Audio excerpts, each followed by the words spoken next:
ഞാൻ ഇന്ന് പറയാൻ വന്നിരിക്കുന്നത് പഴയ കാര്യമാണ്, പുതിയ കാര്യമല്ല. എന്താന്ന് വെച്ച് കഴിഞ്ഞാൽ കഴിഞ്ഞ ആഴ്ചക്ക് നടന്നൊരു കാര്യമാണ് സീമ വിനീതിനെ കുറിച്ചിട്ട്. ഇത് സീമ എന്റെ പോസ്റ്റ് എടുത്ത് റീപോസ്റ്റ് ചെയ്തിരിക്കുന്നതാണ്. അപ്പൊ എന്താന്ന് ചോദിച്ചിട്ടുണ്ടെന്നുണ്ടെങ്കിൽ കാരണം ഞാൻ ഇത്രയും ദിവസം പറഞ്ഞിരുന്ന വീഡിയോയുടെ കണ്ടന്റ് തെറ്റാണ്. ഞാൻ ഇതിപ്പോ മാറ്റി പറഞ്ഞെന്ന് പറഞ്ഞാൽ സീമ എടുത്തിട്ട് എന്റെ ഒരു വീഡിയോ എടുത്തിട്ട് ഞാൻ കുറെ ദിവസങ്ങൾക്ക് മുന്നേ ഇട്ടൊരു വീഡിയോ എടുത്തിട്ട് സീമ അവരുടെ അക്കൗണ്ടിൽ പോസ്റ്റ് ചെയ്തിട്ടുണ്ട്. എന്താന്ന് പറഞ്ഞാൽ കല്യാണം കഴിക്കുന്ന ട്രാൻസ്വുമൻസ്, കല്യാണം കഴിച്ചിട്ട് പെണ്ണുങ്ങളെ ഉപേക്ഷിച്ചിട്ട് വന്ന ട്രാൻസ്വുമൻസ് അല്ല എന്ന് പറഞ്ഞ് ഞാൻ പറയുന്ന ഒരു വീഡിയോ എടുത്തിട്ട് അവരുടെ പോസ്റ്റ് ചെയ്തിട്ട് പറഞ്ഞ ചേച്ചി വീഡിയോ ഡിലീറ്റ് ചെയ്യാൻ മറന്നുപോയി, ചേച്ചി വീഡിയോ ഡിലീറ്റ് ചെയ്യാൻ മറന്നു എന്ന് അതിനകത്ത് മൊത്തം കമന്റും അവർ സപ്പോർട്ട് ചെയ്തിട്ട് അങ്ങോട്ടും ഇങ്ങോട്ടും അവരുടെ ഒരു ശകുനി ഫ്രണ്ടും കൂടി കമന്റ് ചെയ്തുകൊണ്ടിരിക്കുക. അപ്പൊ ഞാൻ നിങ്ങളോട് പറയുന്നത് എന്താ വെച്ച് കഴിഞ്ഞാൽ സീമ വിനീതേ ഞാൻ പറഞ്ഞതും ഇത് തന്നെയാണ്, നിങ്ങൾ പറഞ്ഞതും അത് തന്നെയാണ്, സെയിം തന്നെയാണ്. പക്ഷേ നിങ്ങൾക്ക് പറയാൻ അതിനുള്ള റൈറ്റ്സ് ഇല്ല, അതിനുള്ള അവകാശം ഇല്ല എന്നാണ് ഞാൻ പറഞ്ഞത്. എന്താണെന്നറിയോ, ഒരു മിനിറ്റ് ഞാനൊരു എവിഡൻസ് ആദ്യം കാണിച്ചിട്ട് പറയാം.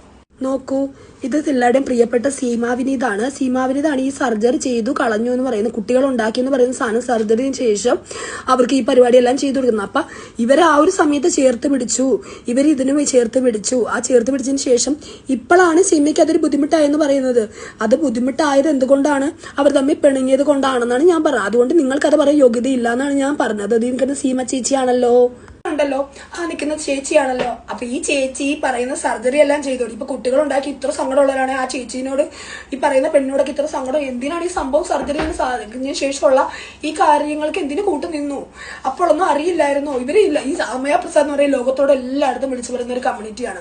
ഞാൻ സർജറി ചെയ്യുന്ന മുമ്പ് കല്യാണം കഴിച്ചാണ് കുട്ടി ഉണ്ടായെന്നൊക്കെ പറയുന്നുണ്ട്. അപ്പൊ ഇതെല്ലാം അവർക്ക് അറിയാമായിരുന്നു. ഇവർ തമ്മിൽ ഒരു ചെറിയ പിണക്കുണ്ട്. ആ പിണക്കം എന്താണെന്ന് അമയപ്രസാദ് വന്ന് പറഞ്ഞോളും. എനിക്കത് പറയാൻ പറ്റത്തില്ല, അതൊരാൾ പേഴ്സണലായിട്ട് ഞാൻ പറയുന്നില്ല. പക്ഷേ അതിനുശേഷം ഇവരെ ഒരു കാരണം എങ്ങനെ കണ്ടെത്തിയാൽ ബിഗ് ബോസിന്റെ സീസണായി, ഇനി എന്തൊരു കണ്ടന്റ് വേണം, ഇവരുടെ ഭാര്യയുടെ ഭർത്താവിന്റെ പ്രശ്നങ്ങൾ പറഞ്ഞിട്ട് ആർക്കും ഒന്ന് റീച്ച് ആവുന്നു. ഇവർക്കത് തെറി കേട്ടോണ്ടേയിരിക്കുന്നു. അപ്പൊ തെറി കേൾക്കാതിരിക്കാൻ കാരണം നോക്കിയിരുന്നപ്പോ കിട്ടിയൊരു മാറ്ററാണ് ഇത്.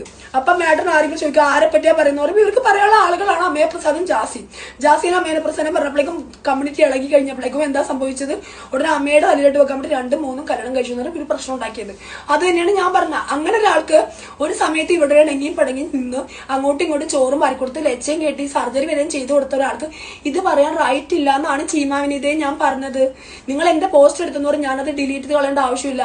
ഞാൻ സർജറി ചെയ്ത ആളുകളെ സപ്പോർട്ട് ചെയ്യുന്നൊന്നും പറഞ്ഞിട്ടില്ല. കൂടെയുള്ള ശകുനി, ഈ ശകുനിക്ക് സർജറിയും എല്ലാ കാര്യങ്ങളും ചെയ്തു കൊടുത്താൽ നീ ഇപ്പൊ പോസ്റ്റ് ചെയ്തിരിക്കുന്നില്ലേ, കൊച്ചിങ്ങളുടെ അപ്പന്റെ പ്രായമുള്ള കുട്ടികളുള്ളവരും സർജറി വന്ന് പെണ്ണായിട്ട് എറണാകുളത്ത് ജീവിക്കുന്നത്, അതേ ആളുടെ തന്നെയാണ് ഈ ശകുനി. നിന്റെ കൂടെ നിൽക്കുന്ന സാരി കച്ചവടം നടത്തുന്ന ശകുനിക്കും പരിപാടി ചെയ്യാനുള്ള സൗകര്യങ്ങൾ ചെയ്തു കൊടുത്തത്.